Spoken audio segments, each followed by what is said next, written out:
Hello guys, welcome to my YouTube channel new style craft 22। क्या आपके पास भी कुछ ऐसी टी शर्ट पड़ी हैं जिन्हें आप फेंकने वाले हैं या फिर आपके किसी भी काम में नहीं आ रही हैं, अलमारी में ऐसे ही पड़ी हैं, तो आप उनका यूज़ करके बहुत ही सुंदर डोरमेट बना सकते हैं।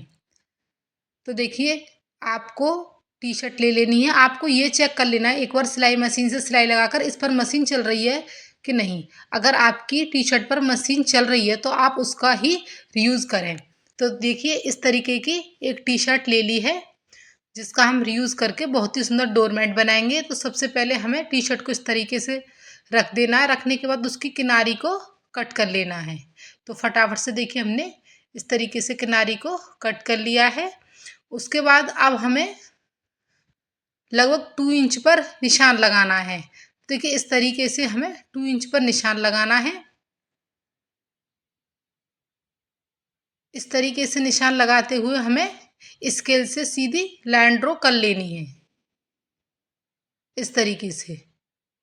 तो आपके पास जो भी स्केल हो आप उससे इस तरीके से सीधी सीधी लाइन खींच लें।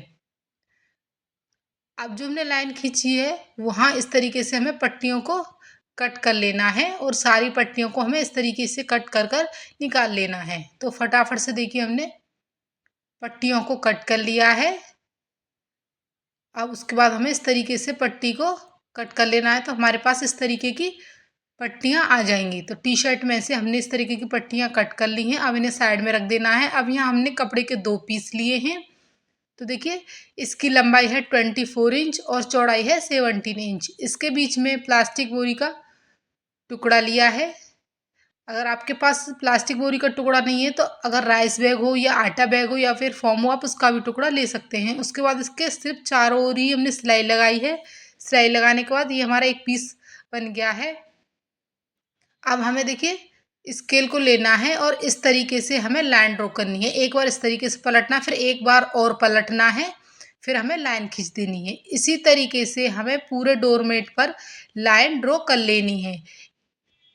तो आप देख सकते हैं, फटाफट से हमने इसी तरीके से एक साइड से लाइन ड्रॉ कर लेनी है। अब हमें दूसरी साइड से करनी है। तो इसी तरीके से हमें दूसरी साइड भी लाइन खींचनी है। सबसे पहले स्केल को रखना है, फिर उसको एक बार फिर से पलटना है, फिर लाइन हमें खींच लेनी है। इसी तरीके से पूरे डोरमेट के ऊपर हमें लाइन खींच लेनी है। अब उसके बाद हमने जो टी शर्ट में से पट्टियाँ कट की थी, पट्टियों को लेना है। अब हमें पट्टियों को देखिए इस तरीके से रखना है और सिलाई लगा देनी। उसके बाद फिर एक लाइन को हमें छोड़ देना है, दूसरी वाली पर रखना पट्टी को और सिलाई लगाकर अटैच कर लेना है। इसी तरीके से हमें बीच बीच में एक लाइन देखिए छोड़ते हुए जाना है। इस तरीके से सिलाई लगाकर पट्टियों को अटैच कर लेना है। एक साइड से तो हमने पट्टियों को अटैच कर लिया है, अब हमें दूसरी साइड से भी पट्टियों को अटैच करना है। तो इसी तरीके से एक लाइन को छोड़ते हुए और एक लाइन के ऊपर हमें पट्टी को रखना है। उसके बाद सिलाई लगाकर इस तरीके से अटैच कर लेना है। तो आप देख सकते हैं, फटाफट से हमने पट्टियों को अटैच कर लिया है। अब यहाँ हमने पट्टी ली है लगभग 4 इंच चौड़ी सिंपल पट्टी। उस पट्टी को हमें किनारी को देखिए इस तरीके से रखते हुए फोल्ड करते हुए सिलाई लगानी है और चारों तरफ से डोरमेट को हमें फिनिश कर लेना है। तो आप देख सकते हैं, हमने चारों ओर से डोरमेट को फिनिश कर लिया है और फटाफट से हमारा बहुत ही कम टाइम में बहुत ही प्यारा डोरमेट बनकर रेडी हो गया है। आप इस तरीके के डोरमेट घर पर ही बना सकते हैं, बहुत आसान तरीके से बना सकते हैं। अगर आपको ये आइडिया अच्छा लगा हो तो प्लीज़ लाइक शेयर सब्सक्राइब करें। Thanks for watching.